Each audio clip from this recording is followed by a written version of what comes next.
Esa historia era la que yo te preguntaba al comienzo de nuestro despacho.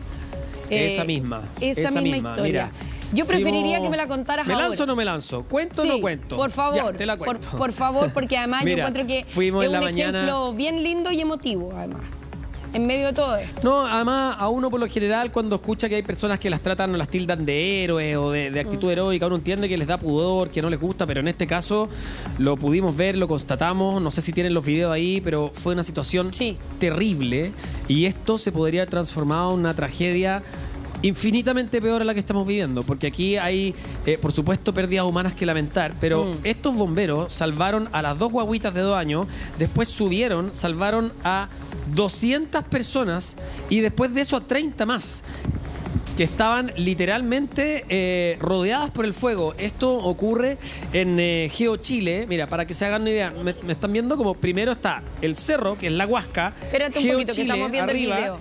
A ver, espera un poco, a ver si ya, podemos volver video. contigo para que nos muestre. Ahí sí, ahora sí, te estamos viendo. Es un ejemplo muy fácil, que es lo que nos explicaron hoy día. Está la Huasca, que es el cerro, en el sector de arriba está Geo Chile, y dentro de Geo Chile está el sector Ríos de Chile, que lo hemos escuchado mucho en estos últimos días, que tiene que ver con un complejo habitacional, si se quiere, ¿no? De bloques que se entregaron. Entonces, esto fue ahí, en Geo Chile, donde estaban estos bomberos, en particular de la 7ª compañía de bomberos de Coronel. Este es el superintendente del cuerpo de bomberos de Coronel, Eduardo Monsalves, que conversamos con él, y el relato es estremecedor, porque en medio de toda esta catástrofe ven a una mamá que estaba además con un hijo, un niño de 10 años, y que les pasa sus 2 guaguas, sus 2 hijas de 2 años para que las puedan rescatar. Karina, ¿te parece que revisemos primero un ambiente para ponernos en contexto del nivel de emergencia que se vivía ahí? Aquí está. Yo lo llevo, vamos. Yo la voy a llevar. Sí, venga. Voy a bajar con ella. Ya, hay un carro ahí. Te puedes meter con vaca de auto, weón. ¡Lalo! ¡Lalo!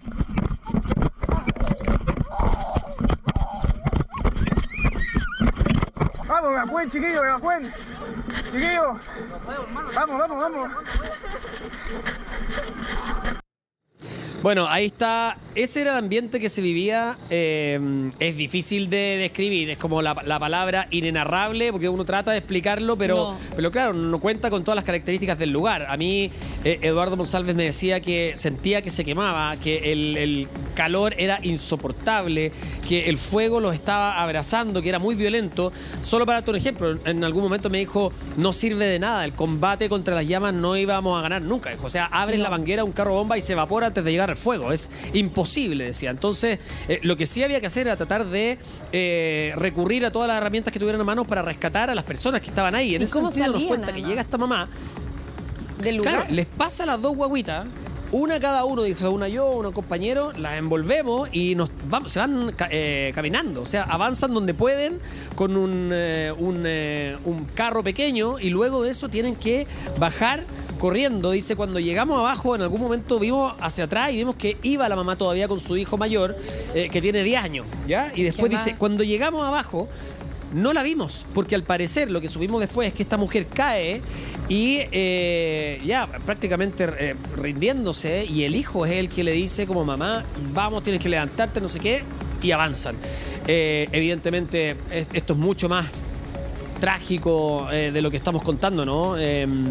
Y Eduardo Monsalves nos decía que en ese momento se ponen como en un foco así como muy frío, ¿no? Mente fría, avanzar, tratar de salvar, como una especie de reflejo de sobrevivencia para llegar abajo. Y cuando llegan abajo no la ven. Y dice, ¿dónde está esta mamá con su hijo? Se nos perdió. Y dice, claro, probablemente nosotros teníamos en ese momento un mejor estado físico, teníamos que seguir ayudando y combatiendo lo que estaba ocurriendo.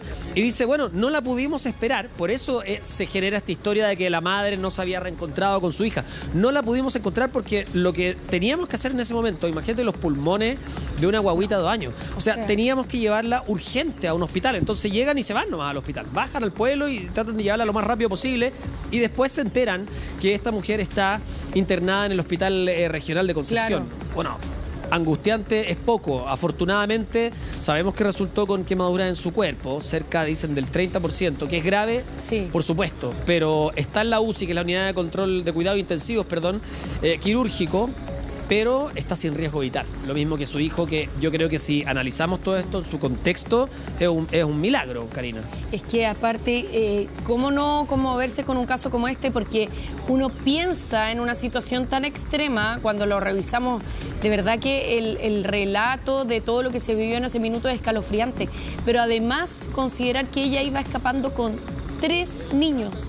O sea, ¿cómo escapas con 3? Es imposible, y con 2 guaguitas, que hay que mantener además la estabilidad en los brazos, la fuerza de los brazos, el niño de 10 años. ¿Cómo lo haces? O sea, es imposible, es imposible. Y hay una situación de aplomo que tienen los bomberos también, que es, pero absolutamente destacable. Esto primero de la capacidad aeróbica, que ellos tienen mucho mejor que nosotros, porque además cada vez que van a una emergencia van con un traje que pesa, ¿cuánto? 6 kilos, por lo bajo 6 kilos. Mira, y por lo tanto aquí Karina, vamos a algo. la interesa. Toti. Es que lo del traje es clave porque se lo preguntamos, y tengo ahí algo que pesa. contarte que ellos mismos nos dijeron. Vamos primero a escuchar, ¿te parece? Declaraciones de Eduardo Monsalves, que es superintendente del Cuerpo de Bomberos de Coronel, y luego hay algo clave que ocurrió con la ropa, la vestimenta que ellos tenían ese día. Aquí está. Lo único que era recordar las vidas de las personas, y es ahí donde el comandante se dio cuenta que habían unos bebés llorando. Y la mamá nos pide por favor que lo saquemos. El comandante me grita, oye Lalo, porque somos amigos de mamá, Lalo, saquemos a estos bebés, y los tomamos, no lo pensamos, y empezamos a descender, las tomamos en brazos y simplemente nos lanzamos a correr por la misma calle que subimos, literalmente entre el fuego. Por eso lamentablemente las bebés terminaron quemadas, con quemaduras insignificantes versus las posiciones en las que estuvieron. Fue un milagro, porque yo sentía que me quemaba, y eso que andaba con ropa de bombero, y de repente de la nada aparece un civil con una linterna, con polera y short, y gracias a él llegamos al final abajo, y la mamá venía atrás de nosotros. Cuando llegamos salimos del fuego, llegamos a la camioneta, que estaba también rodeada de fuego, pero con mucho menos humo que más arriba, y yo me di vuelta para ver a la mamá, y se la subir a la camioneta junto con las bebés, y la mamá no aparecía. Pero ellos salieron unos 2 minutos después que nosotros. De ahí no tuvimos más contacto con la mamá. Nosotros no sabíamos qué había pasado hasta ayer en la noche. Nosotros pensamos que la mamá había quedado a mitad de camino. Bueno, eso es lo que te contaba antes, Karina, este relato donde el bombero dice, no sabíamos si había quedado a mitad de camino, y era todo un escenario apocalíptico, podríamos describir. En algún momento ellos van en una camioneta, ven que viene, literalmente, es fuerte la imagen, pero ven que viene un caballo que se estaba quemando, choca contra la camioneta. Entonces dice, nuestro principal miedo era, como estábamos rescatando a las personas que estaban arriba, era que además por el calor o por algún problema, 1, chocaran, o 2, se reventara una rueda, porque el calor era insoportable. Sí. Respecto a lo que te decía, que nos contó, que a mí me llamó mucho la atención, respecto al traje, sí. Él andaba con un traje más liviano, porque esto es algo que yo no sabía, lo admito, no tenía idea. El traje de combate de incendios forestales es mucho más liviano y más delgado que el traje de un incendio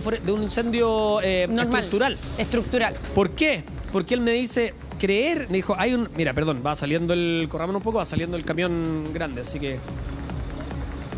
Ahí hay que hacer ese Tetris que dices tú, hasta con los equipos de prensa, para que quepan todo. Pero aquí yo creo que va a poder pasar. Yo creo que es tan complicado con la altura, porque es muy alto la carga que llevan atrás, y hay cables el tendido eléctrico que no están funcionando, digamos, pero es un riesgo igual, porque se pueden cortar y pueden botar un poste o qué sé yo. Y en la pendiente además se les puede ir la carga hacia atrás, ¿o no?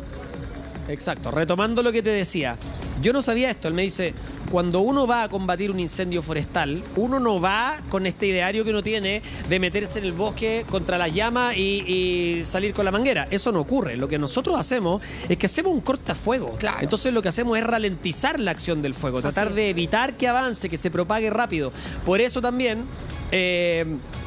hay un líquido que es el que cuando vemos los aviones y el apoyo aéreo es para lo mismo, es para retardar el efecto del fuego. Por eso este líquido retardante retarda, pero no es que apague directamente el fuego. Entonces uno dijo, necesita en este tipo de combates donde estás haciendo bloqueos, donde estás haciendo cortafuegos, mojando el terreno, la superficie, uno necesita un traje que sea más flexible. Cuando tú te enfrentas a un incendio cara a cara y tienes que ir con una manguera en una casa o un incendio estructural que se llama, vas con otro traje. traje, que era con el que estábamos viendo que él hoy día vestía en Y la cuña en la afortunadamente declaración fue recién. así, Es mucho más pesado. Tiene doble capa. No, dijo, yo no estaba con ese traje. Yo estaba con el traje de incendio forestal. Ah, Nunca pensamos ya, que ese pero con el incendio más liviano. iba a transformarse tan rápido. Sí, pero te protege Pero más mucho calor. menos del fuego. Es que Entonces, una por como- otra. Porque, Claro. Oye, pero es que al final es angustiante. Todo es angustiante porque uno dice ya, no estaba preparado a lo mejor para el calor que recibió, pero era más liviano y a la luz de lo que le tocó hacer, que era escapar con las mellizas, lo benefició a lo mejor, ¿no? Si no, habría sido más lento todo. De repente, no sé. Claro, quizás el escape hubiera sido más Claro. lento, pero él decía que mientras pasaba por el fuego sentía literalmente que se quemaba. Entonces, no estábamos preparados para eso. Él asegura que nunca en sus 24 años de bombero se había encontrado con una situación así. Dijo, yo estoy seguro que las ráfagas de viento eran de más de 100 kilómetros por hora, porque era inmenso. Nosotros poníamos la manguera y el agua se devolvía hacia nosotros. O sea, era mucho, mucho el viento. Mira, vamos a revisar declaraciones del papá de estas guaguitas. ¿Te parece? Pudimos claro. conversar con él. También Eduardo Mercado, aquí está. Me llama por teléfono y me dice, amor, ¿sabe qué? Se están quemando unos vehículos aquí abajo, así que deja el auto botado y tenéis que correr nomás. Ya le digo yo, y de ahí no vi nada más, con tal que donde yo estaba no habían llamas porque ya se había quemado parte del cerro y por el otro lado no teníamos nada de cerro. Cuando yo me pude mover, desde que se había ido mi esposa con los niños hasta que pude mover el auto, había concurrido prácticamente media hora, 40 minutos, pero yo todo el rato llamando a mi esposa al teléfono y nunca contestó. Existe una preocupación tremenda por ella porque yo no sabía nada de ella, hasta que una funcionaria del hospital Lirquén se contacta conmigo y me dice, Eduardo, sí, soy la Nico, me dice, resulta que tu esposa y tu hijo están todos aquí en el hospital, tienen quemaduras graves, dijo, y van a ser trasladados al hospital Lirquén. Oye, y aparte, Toti, aquí hay otra parte de la historia que no la contamos y que la cuenta el papá también. No alcancé a ver si estaba desde el inicio o propiamente tal, pero si no, para resumirla muy rápido, él cuenta que él también iba con la familia, escapando y con su señora. Pero al ver que había un taco, que era probable que el auto no siguiera avanzando, que ya habían tomado la decisión de dejar el auto en el camino, la esposa le dice, me voy a bajar con los niños. Y él, en algún minuto, no ve otra alternativa, ni siquiera le dice que no, porque en realidad era la opción, era como una opción de sacrificio. Para tratar de salvar a sus hijos. Mira, también, que se bajara a su señora primero, ¿no? Y después se pierden Exactamente. ellos. O sea, es que era, vuelvo a lo mismo, difícil describirlo, pero lo que nos decían es que era un caos total. Además, en la segunda historia, que es cuando están estas 200 personas arriba, literal, que hubiera sido una catástrofe tremenda, ¿no? De cifras que uno se le paran los pelos pensarlo nomás. 200 personas que estaban literalmente atrapadas por el fuego y que había un terreno baldío al lado de una cancha de baby fútbol. El problema es que esa cancha estaba repleta de autos, porque lo que tú dices, se genera tal colapso. Sí. Imagínate si en este momento donde estamos viendo el proceso de limpieza, de escombro, hay autos que se topan, imagínate eso con desesperación tratando de arrancar. O sea, las personas, evidentemente, como son bienes materiales, que le ha costado mucho sacrificio, esfuerzo tener, obviamente quieren tratar de escapar en su auto, uno porque es más rápido, dos para tratar de rescatar algo, lo que se pueda, claro. Pero después cuando ya te ves en una situación límite, deja el auto tirado y también en la desesperación correr, claro. de tratar de creer que así es más rápido, cuando en este caso fue mucho más lento, ¿no?